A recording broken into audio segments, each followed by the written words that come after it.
الحمد لله نحمده ونستعينه ونستغفره ونؤمن به ونتوكل عليه ونعوذ بالله من شرور أنفسنا ومن سيئات أعمالنا من يهده الله فلا مضل له ومن يضلله فلا هادي له وأشهد أن لا إله إلا الله وحده لا شريك له وأشهد أن محمدا عبده ورسوله أما بعد فإن خير الحديث كتاب الله وخير الهدي هدي محمد صلى الله عليه وسلم وشر الأمور محدثاتها وكل محدثة بدعة وكل بدعة ضلالة وكل ضلالة في النار. أعوذ بالله السميع العليم من الشيطان الرجيم. بسم الله الرحمن الرحيم. قاف القرآن المجيد بل عجبوا أن جاءهم منذر منهم فقال الكافرون هذا شيء عجيب أإذا متنا وكنا ترابا ذلك رجع بعيد قد علمنا ما تنقص الأرض منهم وعندنا كتاب حفيظ بل كذبوا بالحق لما جاءهم فهم في أمر مريج أفلم ينظروا إلى السماء فوقهم كيف بنيناها وزيناها وما لها من فروج والأرض مددناها وألقينا فيها رواسي وأنبتنا فيها من كل زوج بهيج تبصرة وذكرى لكل عبد منيب ونزلنا من السماء ماء مباركا فأنبتنا به جنات وحب الحصيد والنخل باسقات لها طلع نضيد رزقا للعباد وأحيينا به بلدة ميتا كذلك الخروج كذبت قبلهم قوم نوح وأصحاب الرس وثمود وعاد وفرعون وإخوان لوط وأصحاب الأيكة وقوم تبع كل كذب الرسل فحق وعيد أفعينا بالخلق الأول بل هم في لبس من خلق جديد. وقال تعالى في موضع آخر أعوذ بالله من الشيطان الرجيم يا أيها الذين آمنوا إذا قيل لكم تفسحوا فافسحوا في المجالس يفسح الله لكم وإذا قيل انشدوا فانشدوا يرفع الله الذين آمنوا منكم والذين أوتوا العلم درجات. معزز حاضرین گرامی، میرے دینی اور ملی بھائیوں، میری ماں اور بہنوں، عزیز بچوں، اللہ تبارک تعالیٰ کی تعریف کے بعد درود و سلام ہو آقا نامدار جناب محمد رسول اللہ صلی اللہ علیہ وسلم کی ذات گرامی پر کہ جن کے ذریعے سے اللہ تبارک تعالیٰ نے ہمیں اپنا دین عطا فرمایا ہے. اللہ کے رسول صلی اللہ علیہ وسلم نے جو دین ہمیں پیش کیا ہے اس دین میں ہمارے لیے ہر طرح کی رہنمائیاں اور ہدایتیں موجود ہیں. اللہ تبارک تعالیٰ کی نعمتوں سے ہم فیضیاب ہو رہے ہیں. اللہ کی بے پناہ نعمتوں میں سے ایک نعمت اولاد کی نعمت بھی ہے. اولاد اگر ہم نے ان کی تربیت میں حصہ ڈالا ہے، اگر ہم نے انہیں سنوارا ہے، اگر ہم نے انہیں بنایا ہے اور جیسے ان کی ہم مادی ضروریات پوری کر رہے ہیں اسی طرح سے اگر روحانی ضروریت پر بھی ہم نے توجہ دی ہے تو یہ ہمارے لیے دنیا کی نعمت ہیں. اللہ تبارک تعالیٰ کی عطا ہیں، اللہ کی بخشش ہیں اور ہمارے قلب و جگر کے سکون کا ذریعہ ہیں. لیکن اگر ہم نے اس میں لاپرواہی کی ہے،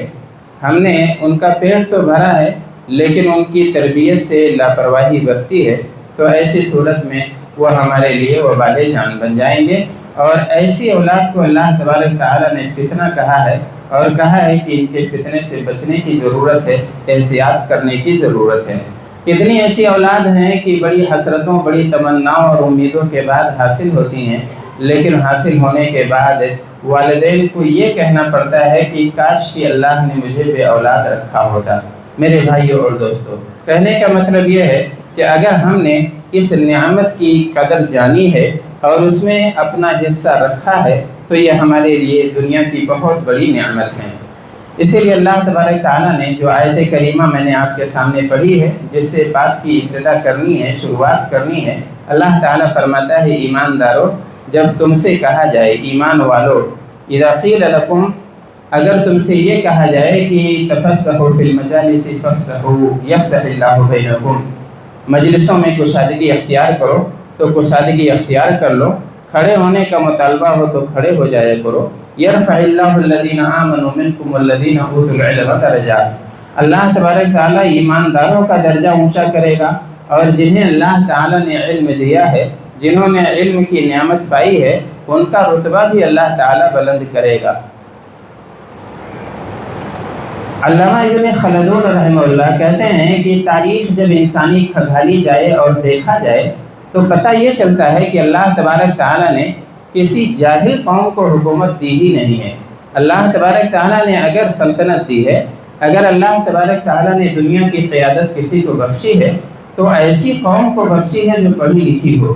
جس کے پاس علم ہو، جس کے پاس شعور ہو۔ جاہل قوموں کو اللہ تبارک تعالیٰ قائد کبھی نہیں بناتا ہے، جاہلوں کو اللہ تبارک تعالیٰ دیر تک عزت نہیں دیتا ہے۔ یہ کچھ دن کے لیے تو دھوکہ دے سکتے ہیں، لیکن زیادہ دنوں تک کسی کو دھوکہ نہیں دے سکتے ہیں۔ اللہ تبارک تعالیٰ کی حقیقی نعمت اگر پانی ہے تو یہی ایک راستہ ہے، اور یہ انسانی تاریخ بھی ہمیں بتاتی ہے۔ تو اللہ تبارک تعالیٰ عزت دیتا ہے، ایسے لوگوں کو عزت عطا فرماتا ہے جو علم کو حاصل کرتے ہیں۔ اللہ تعالیٰ کی مدد شامل حال ہوتی ہے، اللہ تبارک تعالیٰ کی عنایت مل جاتی ہے۔ تو کیا صرف قرآن کا علم حاصل کرنے پر، کیا حدیث پاک کا علم حاصل کرنے پر اللہ رتبہ بڑھاتا ہے؟ ایسی بات نہیں ہے، بلکہ اس کا دائرہ وسیع ہے۔ امت کو جتنے علوم کی ضرورت ہے، ہمیں جن جن علوم کی حاجت ہے، اگر کوئی بھی اس علوم کو حاصل کرتا ہے اور امت کی جانب سے فرض کفایہ ادا کرنے کا سبب بنتا ہے تو اللہ تبارک تعالیٰ اس کا رتبہ بلند کر دیتا ہے،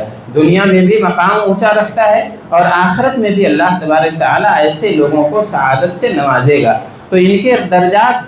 کے درجات کی بلندی صرف قرآن و حدیث کے علم پر موقوف نہیں ہے، بلکہ امت کو جتنے بھی علوم کی حاجت ہے، ان علوم کو سیکھنے کی ضرورت ہے، انہیں پہچاننے کی ضرورت ہے، ان میں نام پیدا کرنے کی ضرورت ہے، اور جتنے علوموں جتنی ایجادات اور اختراعات ہیں، نئی نئی ٹیکنالوجیاں ہیں، اس میں ہماری حصے داری کی حاجت ہے۔ اللہ تبارک تعالیٰ کے لیے اگر خالص نیت کے ساتھ ہم یہ علم حاصل کرتے ہیں تو بھی اللہ تبارک تعالیٰ ہمارا علم بلند فرمائے گا۔ اور جو امہات العلوم ہیں، جو بیسک علوم ہیں، جو بنیادی علوم ہیں، جن سے اللہ تبارک تعالیٰ رتبہ بلند کرتا ہے، وہ اللہ تبارک تعالیٰ کی معرفت ہے۔ پہلی چیز معرفت الرب ہے، اور اس کے بعد معرفت الدین ہے، اور تیسری چیز ہے معرفت النفس۔ اپنے آپ کو بھی پہچاننا ہے، اپنے رب کو پہچاننا ہے، اور اپنے دین کو جاننا ہے۔ اگر یہ آدمی ان بنیادی علوم کو حاصل کر لیتا ہے اور نیت اچھی ہوتی ہے تو اللہ تبارک تعالیٰ جہاں بھی وہ رہتا ہے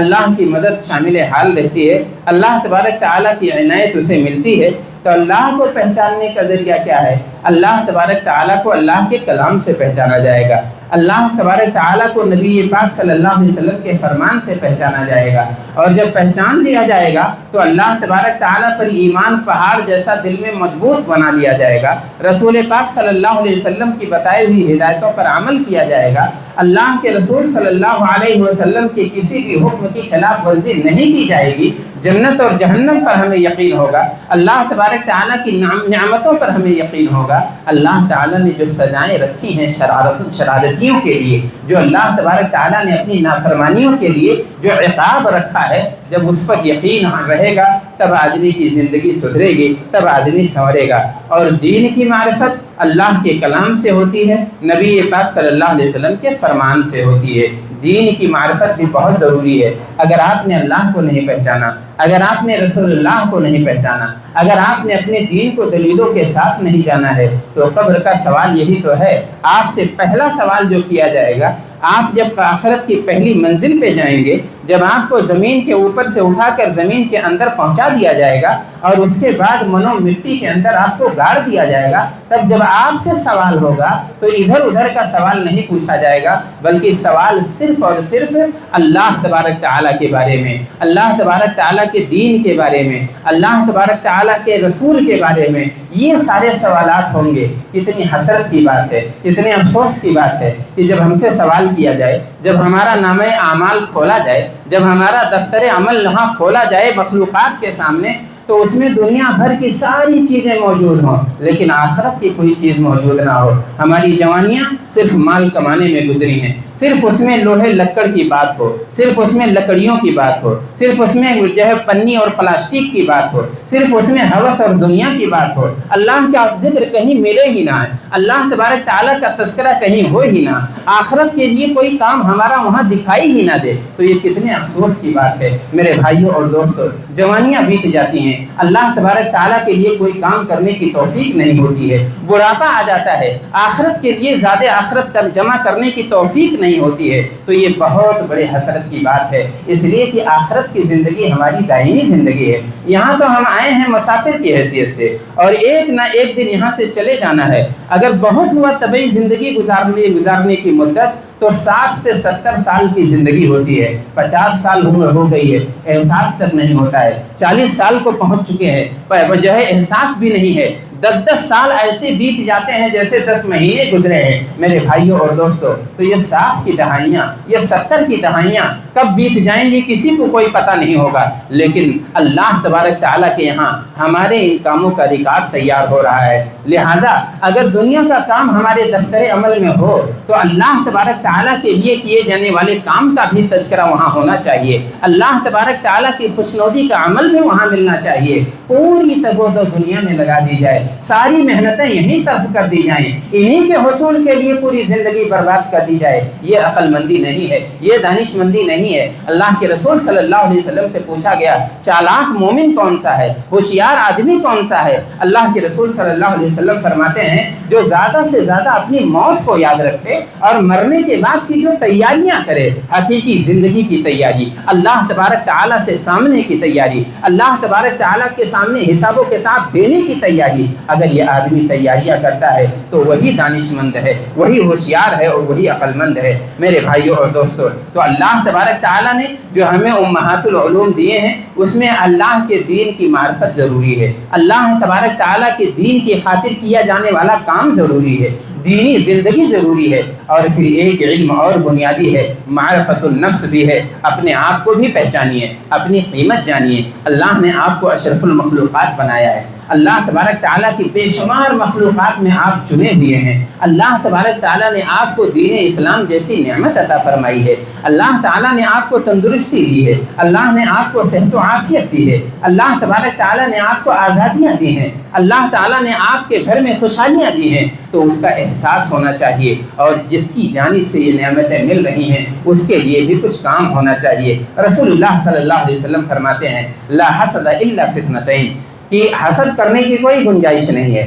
دین اسلام میں اس کی اجازت ہے ہی نہیں کہ آپ دل میں حسد پال کے رکھیے، آپ کڑتے رہیے، آپ جلتے رہیے، آپ اپنا خون جلاتے رہیے، اپنے بھائی کی ترقی پر، اپنے پڑوسی کے عروج پر اپنے آپ کو جلاتے رہیے، اپنے آپ کو کڑھاتے رہیے، اپنے آپ کو تنگ اور پریشان کرتے رہیے، اپنی زندگی اجیرن بناتے رہیے، اس کی اجازت نہیں دی گئی ہے، اس لیے کہ اللہ تبارک تعالیٰ نے جتنی چیزیں ہمیں دی ہیں یہ اللہ تعالیٰ کی امانت ہے، ہم اپنی عقل نہیں برباد کر سکتے، ہم اپنا سینہ نہیں تباہ کر سکتے، ہم اپنے دل کو کھوکھلا نہیں بنا سکتے ہیں، اپنی زندگی کو ویران نہیں کر سکتے ہیں، اللہ نے جو ہدایت دی ہے اسی کی ہدایت کے مطابق ہمیں زندگی گزارنا ہے میرے بھائیوں اور دوستوں۔ تو اللہ تبارک تعالیٰ نے ہمیں جو یہ چیزیں دی ہیں، ہمیں جو ہے سینہ دیا، جو دل دیا ہے، اس میں پاکیزہ خیالات بسانے ہیں، اس میں اللہ تبارک تعالیٰ کے لیے ناراضگیاں جمع نہیں کرنی ہے، حسد کی گنجائش نہیں ہے، لیکن دو ایسی چیزیں ہیں جس میں رشک کی اجازت ہے، جس میں حسد کی اجازت ہے۔ دو چیزیں کون سی ہیں؟ اللہ تبارک رسول اللہ صلی اللہ علیہ وسلم فرماتے ہیں رجل اعطاہ اللہ القرآن، ایک ایسا آدمی ہے جسے اللہ نے قرآن کا علم دے دیا ہے، جس کی آواز انتہائی پیاری ہے، جب قرأت کرتا ہے تو دل اس کی طرف کھینچے چلے جاتے ہیں. جب اللہ تبارک تعالیٰ کا کلام پڑھتا ہے تو لوگ رشک کی نگاہوں سے اس کو دیکھتے ہیں. ایسے آدمی کو دیکھ کر حسد کرنے کی، رشک کرنے کی گنجائش ہے کہ آدمی سوچے کہ کاش کہ میں بھی اسی طرح سے قرآن جانتا، میں بھی اللہ کا کلام اسی کی طرح سے پڑھ سکتا، میرے بچے بھی اسی طرح سے قرآن کی تلاوت کرتے. اس رشک کی اجازت ہے، اس حسد کی اجازت ہے. اور دوسری قسم یہ ہے رجل اعطاه اللہ مالا فهو ينفق بها في سبيل الله آناء الليل وآناء النهار، کہ ایک آدمی ایسا ہے جسے اللہ نے مال و دولت سے نوازا ہے اور مال اپنی جو ہے اپنے آرام اور اپنے نفس کی راحت کے لیے نہیں لٹاتا ہے، بلکہ اللہ کے راہ میں اسے خرچ کرتا ہے. رات کو بھی لٹاتا ہے، دن کو بھی فقیروں کو نماز دیتا ہے، اور دن رات اپنے مال، اپنی گاڑھی کمائی میں سے کچھ حصہ نکال کے اللہ کے بندوں میں خرچ کرتا ہے. اب ایک آدمی دیکھے اس عمل کو اور اس پسندیدہ عمل کو دیکھے اور دل میں خواہش لا سکتا ہے کہ کاش کہ اللہ تبارک تعالیٰ نے مجھے بھی ایسے مال سے نوازا ہوتا، مجھے بھی مال و دولت دیا ہوتا تو میں بھی غریبوں کو دیتا، میں بھی لوگوں کی بھوک مٹاتا، میں بھی لوگوں کی پیاس بجھاتا، میں بھی لوگوں کے کام آ جاتا، میں غریبوں کا سہارا بن جاتا، میں بھی اپنے غریب اور کمزور رشتہ داروں کو نواز دیا کرتا. اگر یہ خیال دل میں آتا ہے تو اس کی گنجائش اسلام نے رکھی ہے. اللہ کے رسول صلی اللہ علیہ وسلم نے انہی دو چیزوں کی طرف اشارہ فرمایا. اور اس کے بعد آگے اللہ تبارک تعالیٰ نے رسول اللہ صلی اللہ علیہ وسلم فرماتے ہیں، حضرت علی رضی اللہ عنہ کو خطاب کر کے فرمایا تھا، کہا لَأَن يَهْدِيَ اللَّهُ بِكَ رَجُلًا وَاحِدًا خَيْرٌ لَكَ مِنْ حُمْرِ النَّعَمِ. اچھی چیزوں میں مثال بننے کی ضرورت ہے اور اچھے کاموں میں جو ہے آگے بڑھنے کی ضرورت ہے، تاکہ آپ مشعل راہ بن جائیں، تاکہ آپ دوسروں کے لیے نمونہ بن جائیں، دوسروں کے لیے مثال بن جائیں. آپ جیسی زندگی دوسرے لوگ جینا چاہیں اور آپ کی طرح قرآن پر عمل کرنا چاہیں، آپ کی طرح اللہ کے راہ میں مال خرچ کرنا چاہیں، اس کے لیے آپ کو مثالی بننا پڑے گا، اس کے لیے آپ کو نمونہ اور قدوہ بننا پڑے گا. اگر آپ کی زبان سے لوگوں کو ہدایت مل گئی ہے، اگر آپ کے عمل سے لوگ سدھر گئے ہیں، اگر آپ کی دینداری سے لوگ دیندار بن گئے ہیں، اگر آپ کا ساتھی آپ کے ساتھ اٹھنے بیٹھنے کی وجہ سے تقوی شعار بن گیا ہے تو یہ آپ کے لیے شرف کی بات ہے. اللہ تبارک تعالیٰ آپ کو اس پر انعامات سے نوازے گا. لا يهدي الله بك رجلا خير لك من حمر النعم. رسول اللہ صلی اللہ علیہ وسلم فرماتے ہیں کہ انما مثل الجلیس الصالح وجلیس السوء كحامل المسك ونافخ الكير. رسول اللہ صلی اللہ علیہ وسلم فرماتے ہیں کہ اگر کوئی آدمی اچھا ہے، بھلا ہے، اور کوئی دوسرا آدمی اس کی بھلائی سے فائدہ اٹھاتا ہے، اس سے دوستی رکھتا ہے، اس کے ساتھ اٹھتا بیٹھتا ہے، تو ان دونوں، اور ایک آدمی برا ہے اور برے کی صحبت میں چلا جاتا ہے، تو ان دونوں کا معاملہ یہ ہے، وہی حال ہے جیسے ایک آدمی عطر بیچنے والے کے پاس جا کے بیٹھتا ہے اور ایک آدمی بھٹی جلانے والے کے پاس جا کے بیٹھ جاتا ہے. اگر آپ دھواں جلانے والے کے پاس، اگر آپ لکڑی اور بھٹی جلانے والے کے پاس بیٹھیں گے تو اس کا انجام کیا ہوگا؟ یا تو آپ کے کپڑے چنگاری سے جل جائیں گے، یا اگر جلیں گے نہیں آپ کا کپڑا تو سلامت رہے گا، لیکن آپ کی ناک میں دھواں تو آئے گا، آپ کو کراہت تو محسوس ہوگی، آپ کو ایذا اور تکلیف تو پہنچے گی. اور دوسری مثال اللہ کے رسول صلی اللہ علیہ وسلم نے دی، اچھی صحبتوں کی مثال، اچھے سماج میں رہنے کی مثال، اچھے لوگوں کے ساتھ اٹھنے بیٹھنے کی مثال. اللہ کے رسول صلی اللہ علیہ وسلم نے فرمایا وہ ایسے ہی ہے جیسے کوئی عطر فروش سے دوستی کرتا ہے، اس کے پاس بیٹھتا ہے. اگر اس کے پاس بیٹھے گا اما ان یہدیک، یا تو آپ کو وہ تحفے میں دے دے گا، آپ کے ہاتھ میں کم سے کم آپ کے کان میں فہا لگا دے گا، آپ کے ہاتھ میں عطر کی پالش تھوڑی سی کر دے گا، یا پھر ایسی صورت میں ان تبتاع من، یا تو آپ اس سے خریدیں گے، اچھی چیز لے لیں گے، 1-2 باٹل خرید لیں گے. اور اگر یہ نہیں ہوگا تو کم سے کم آپ اس کی خوشبو سے محجوج ہوں گے، آپ کو اچھا لگے گا، آپ مہکیں گے، آپ کی سانسیں مہکیں گی، آپ کو خوشبو ملے گی، تو یہ فائدہ ہوتا ہے. لیکن ہمیں اس کا احساس نہیں ہے. میرے بھائیوں اور دوستوں، اتنے اچھے بن جائیے کہ بگڑے ہوئے لوگ آپ کے پاس بیٹھیں تو سدھر جائیں. اتنے بھلے بن جائیے کہ اگر آپ کا بہکا ہوا ساتھی آپ کے پاس آئے تو وہ سدھر جائے، سنور جائے. اگر کوئی ایسا بچہ ہے جس کی پڑھائی میں محنت اور تعلیم و تربیت میں کوئی دلچسپی اور ذوق نہیں ہے، لیکن ہمارے بچوں کے ساتھ بیٹھتا ہے، ہمارے بھائیوں کے ساتھ بیٹھتا ہے، ہماری بچیوں کے ساتھ بیٹھتا ہے، ہم بیٹھتی ہے، یا ہماری بہنوں سے کوئی الفت رکھتی ہے اور وہ ان سے سیکھتی ہے، تو یہ نہ سوچیں کہ صرف اسی کا فائدہ ہے، بلکہ جن سے وہ چیز کی گئی ہے، جن کی صحبت سے اچھی چیز لی گئی ہے، انہیں بھی اللہ تبارک تعالیٰ فائدہ پہنچائے گا۔ لہذا ضرورت اس بات کی ہے کہ ہم اگر بگڑے ہوئے ہیں، بہکے ہوئے ہیں، تو یہ نہ سوچیں کہ صرف وہ وبال جان ہم تک محدود رہے گا، ہماری وجہ سے اگر کوئی بگڑتا ہے تو بھی ہماری گرفت ہوگی اور اس کا ہم سے حساب لیا جائے گا۔ لہذا بہتر بننے کی ضرورت ہے۔ اللہ کے رسول صلی اللہ علیہ وسلم نے دینداری کی ترغیب دی ہے، فاظفر بذات الدین۔ اگر ہم گھر میں کوئی جو ہے بہو لاتے ہیں، اگر ہم گھر میں اپنی بیوی لاتے ہیں، تو یہ نہیں ہے کہ صرف ہم اپنی بہو لا رہے ہیں، اپنی بیوی لا رہے ہیں، اپنے بچوں کی ماں بھی لا رہے ہیں، اپنے گھر کی مربیہ بھی لا رہے ہیں، اپنے گھر کی مدیرہ اور جو ہے پرنسپل بھی چن رہے ہیں۔ ایسی صورت میں دینداری اگر آپ نے نہیں دیکھی ہے تو ان کی صحبت میں پلنے والے لوگ، ان کے گھر، ان کے ساتھ رہنے والے لوگ اسی سے غلط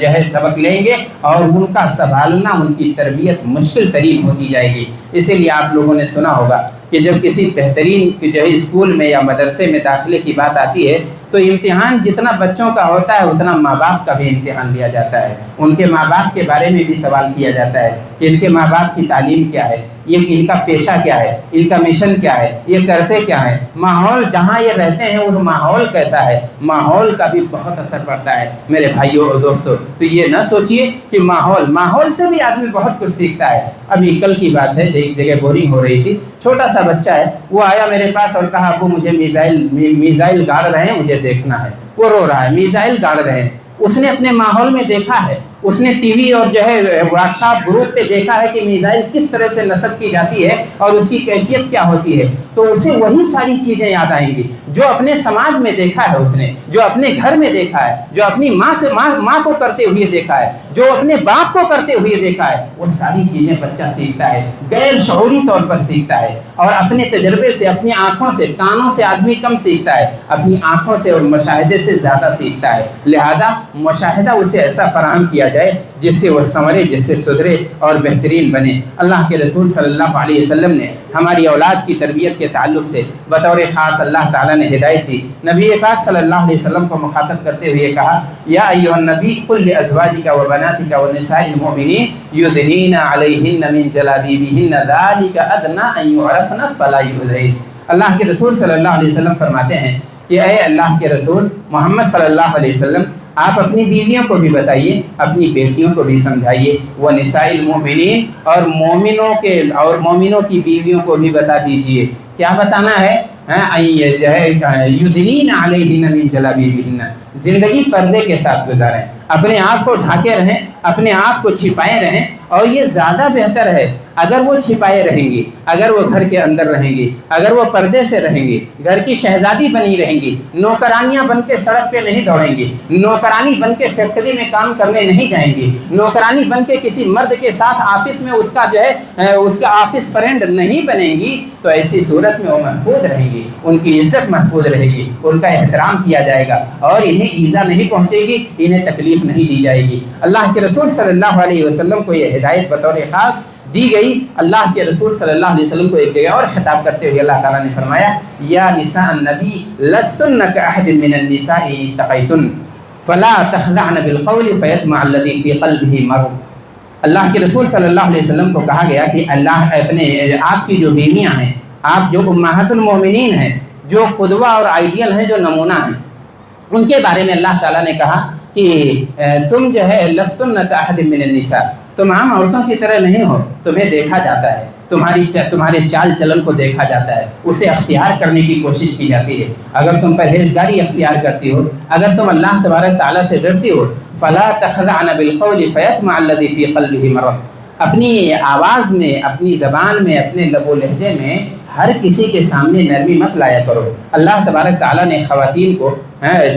کو ان کی آواز میں بھی کشش رکھی ہے، ان کی آواز میں بھی مٹھاس رکھی ہے، لیکن یہ مٹھاس اپنے لوگ اس سے محظوظ ہوں، اپنے بیٹے، اپنے گھر کے لوگ، اپنا شوہر، اپنا بھائی، اپنی بہنیں، اپنی بیٹیاں، ہمارے میٹھے لب و لہجے سے محظوظ ہوں۔ لیکن اللہ تبارک تعالیٰ نے عام عورتوں کو مخاطب کیا اور کہا کہ جب کسی اجنبی سے بات کرنے کی ضرورت ہو تو صحیح طریقہ یہ ہے، صحیح لب و لہجہ یہ ہے کہ ذرا اس میں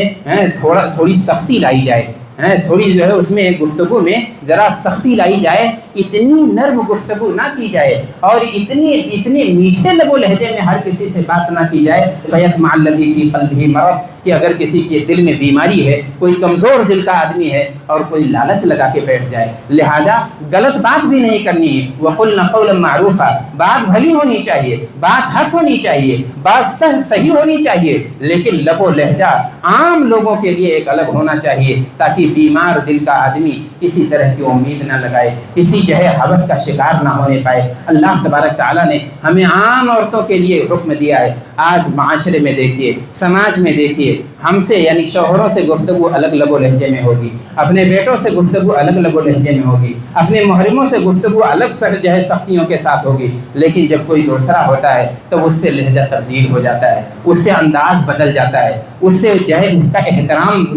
کئی گنا بڑھ جاتا ہے۔ میرے بھائیوں اور دوستوں، اللہ تبارک تعالیٰ نے یہ ہدایت نہیں دی ہے، بلکہ ہدایت اللہ کی یہ ہے کہ ہمیں ہر کسی کو حق دینا ہے اور جس کے ساتھ جیسے بات کرنی ہے اس کی بھی ہدایتیں یہاں موجود ہیں۔ آپ صلی اللہ علیہ وسلم نے ایک آدمی کو دیکھا، ایک شخص ہے اپنے چھوٹے بھائی کو ڈانٹ رہا ہے، ایک انصاری صحابی ہیں، اسے ڈانٹ رہے ہیں، بڑا بھائی ہے، فٹکار رہا ہے، ڈانٹ رہا ہے۔ نبی پاک صلی اللہ علیہ وسلم وہاں سے گزرے، آپ نے کہا کیا کر رہے ہو؟ کہا اس کو ڈانٹ رہا ہوں، اس کی شرم کی وجہ سے، اس کی حیا کی وجہ سے ہر بار اس کا معاملہ خراب ہو جاتا ہے اور ہر بار یہ گھاٹے کا شکار ہو جاتا ہے، شرم کرتا ہے، حیا کرتا ہے، جہاں بہادری دکھانی چاہیے، جہاں شجاعت دکھانی چاہیے، مارے حیا کے وہ کام چھوڑ دیتا ہے، مارے شرم کے اس سے دور ہو جاتا ہے۔ نبی پاک صلی اللہ علیہ وسلم نے کہا یہ تو عادت اچھی ہے، دعہ فإن الحیاء من الایمان، کہ چھوڑ دو، یہ حیا تو ایمان کا حصہ ہے، ہماری ماؤں اور بہنوں کے لیے بھی ایمان کا حصہ ہے، ہمارے مردوں، ہمارے بیٹوں اور بھائیوں کے لیے بھی ایمان کا حصہ ہے، اس سے آراستہ ہونے کی ضرورت ہے، بے حیائی، بے پردگی، اس سے بچنے کی حاجت ہے۔ نبی پاک صلی اللہ علیہ وسلم نے اسے ایمان کا حصہ قرار دیا۔ ایک اور حدیث وقت جو کہ پورا ہو گیا ہے، بس ایک حدیث کی طرف اشارہ کر کے بات ختم کرتا ہوں۔ مجھے کہنا یہ تھا کہ نساء کاسیات عاریات، نبی پاک صلی اللہ علیہ وسلم نے کہا کہ کچھ خواتین ایسی ہوتی ہیں اوپر سے پردہ ہوتا ہے، لباس تو ہوتا ہے، لیکن وہ لباس کے زمرے میں نہیں آتا ہے، وہ پردہ ہوتی ہیں، وہ بے لباس ہوتی ہیں ایسی خواتین۔ اور مائلات ممیلات، یہ مائل ہونے والی ہیں، دوسروں کو اپنی طرف لبھانے والی ہیں، اور ان کا انجام یہ ہوگا کہ لا یجدن ریح الجنہ، کہ جنت کی خوشبو تک بھی میسر نہیں ہوگی، ان کا روزہ و نماز کام نہیں آئے گا، ان کی عبادتیں کام نہیں آئیں گی اگر بے حیائی ہے، اگر بے پردگی ہے، اگر ہمارے نقاب کو نقاب کی حاجت محسوس ہو رہی ہے، اگر ہمارے اندر کا کپڑا سستا ترین ہے لیکن ہمارا عبایا اور ہمارا جو ہے نقاب کئی ہزار کا ہوتا ہے، 30 ہزار، 50 ہزار کے نقاب ہوتے ہیں۔ میرے بھائیوں اور دوستوں، یہ زینت کا سامان کس کے لیے اختیار کیا جاتا ہے؟ یہ زینت کا سامان کن لوگوں کو دکھانے کے لیے کیا جاتا ہے؟ نقابوں کی نمائش ہو رہی ہے، اور جو ہے جو لباس جو پردہ پوشی کے لیے تھا اس کی نمائشیں کی جاتی ہیں، اس کی قیمتیں بتائی جاتی ہیں، طے کی جاتی ہیں۔ اللہ تبارک تعالی ہمیں محفوظ رکھے، مولا کریم ہمیں اس طرح کے خرافات سے محفوظ رکھ۔ اللہ تبارک تعالی ہمارے